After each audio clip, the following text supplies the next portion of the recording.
All right, welcome back, and thank you for joining us for episode 2. We finally came up with a name. We are mostly wrong sports analysis. Today we are going to be talking about some of the upsets from week one and some of the biggest takeaways from some of those matchups. All right, and go ahead and go see updates on some of the biggest upsets mainly. So one of the biggest upsets, especially for me, was the Washington football team beating the Eagles. That was a crazy game, but I would probably say the Eagles lost that game more than the football team won. Oh yeah, for sure. Eagles being up 17-0 during that game. Washington, of course, did have that halftime inspiration from Ron Rivera having his IV during the halftime speech with his team. Totally came back strong. Chase Young, probably one of my favorite rookies coming in from this draft class, by the way. Definitely. Heck of a defensive game from him. Hopefully, the Eagles' running game does get better throughout the season. That's mainly where they did hurt. Of course, Carson Wentz did have some inaccuracy throughout the game. But overall, I did enjoy that game. Props to Washington football team coming back down 17-0. Definitely. A lot of costly mistakes on the Eagles.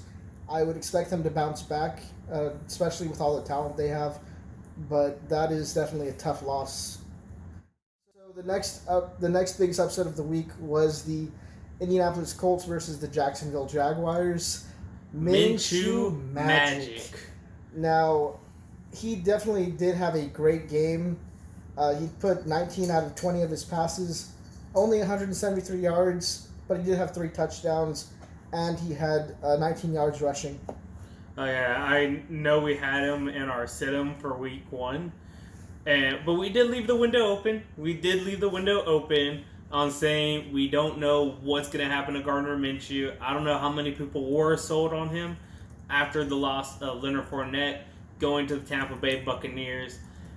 They play great, solid offense, safe offense, you might say.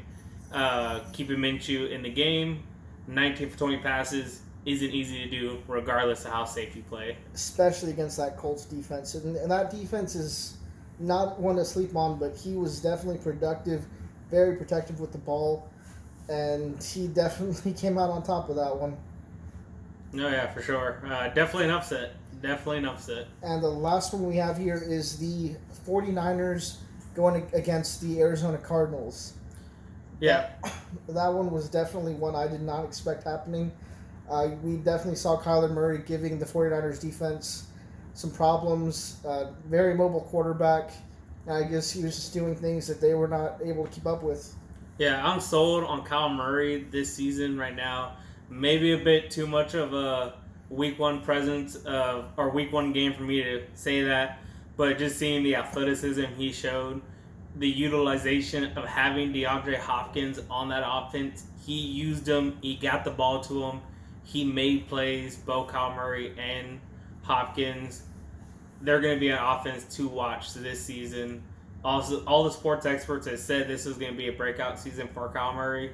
So far, all right, because he did play against that 49ers defense, which is a solid one in this NFL teams. Very, very good defense. And I did mention last week that he does have a very solid receiving core. He's got Larry Fitzgerald still on that offense. He's added DeAndre Hopkins, and he has Christian Kirk, very underrated number 3 receiver. And then Kenyon Drake can still take on the Yes. holds of that run game to help them out. So, yes, love that team. I think there are a lot to come from that. It's going to be hard doing some of these point spreads because they're still such a new team, but we saw a lot in that week 1 against the 49ers. Oh, yes, definitely. And so another thing we wanted to go over here was just some of our biggest takeaways from the week 1. How do you feel about Joe Burrow after that week 1 game? Joe Burrow, love him. Against the Chargers, we did say him against Melvin Gordon and Joey Bosa was probably going to be a tough game, but that game did end 16-13. With that being said, showed a lot of athleticism, some good accuracy. I'd like to see what he comes up with throughout this season. Okay, and so how about Tom Brady? What are your thoughts on him after that game against the New Orleans Saints? I thought it was pretty good call on our part to sit him. I did like that we did that. Tampa Tommy is having some trouble there with the Buccaneers. Getting back to game speed football. He didn't get that much of a chance to utilize Gronk. I did mention that to you while we were watching the game. I feel like if him and Gronk get back and fully in action, that there will be more of that connection.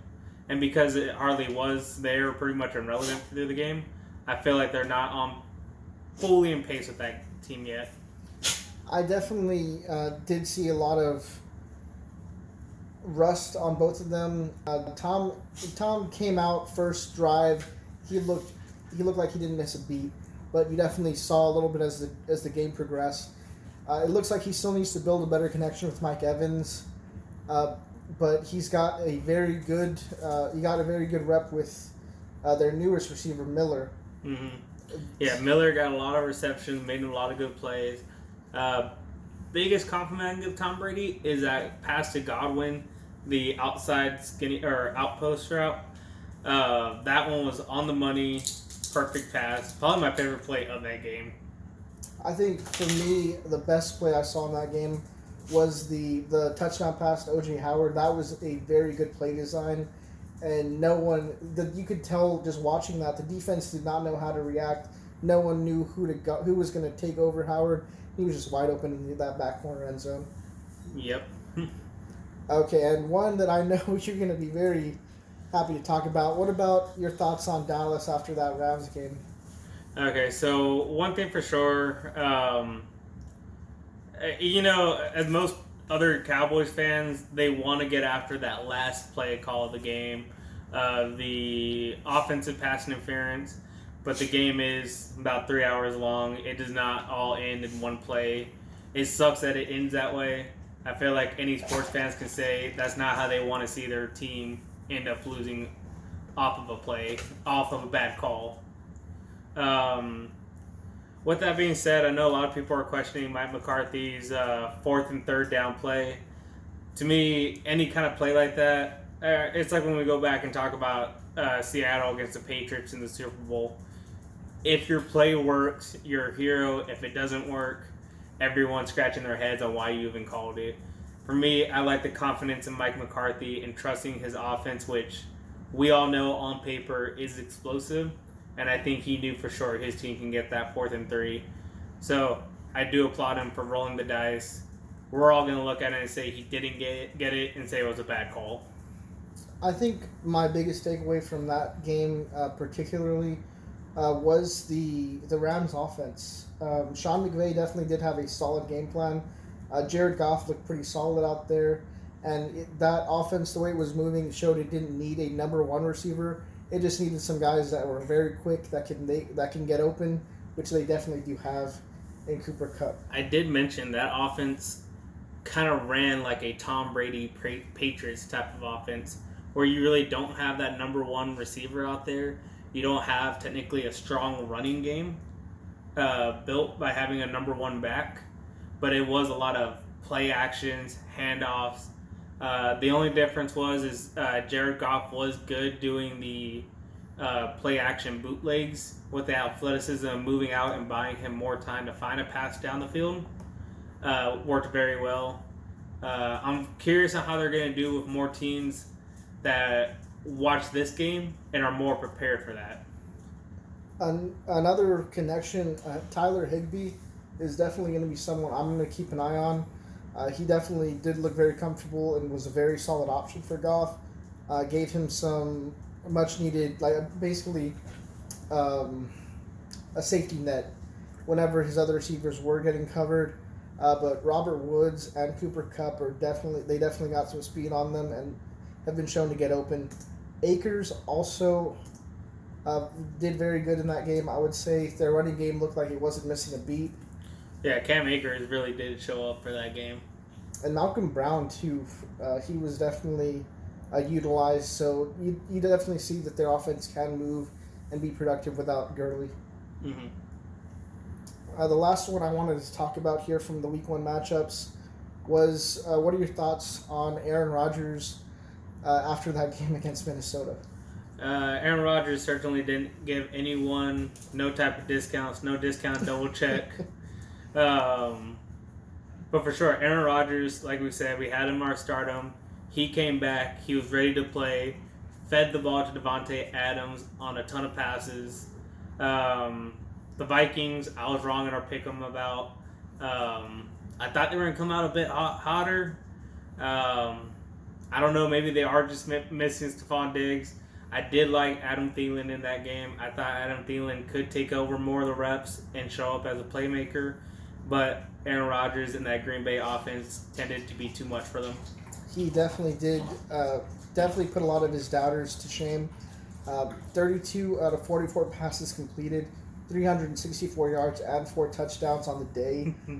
It was. He had a heck of a game. It was a bit close at first, but once he got comfortable, he definitely pulled away and made that too out of reach for the Vikings to keep up with.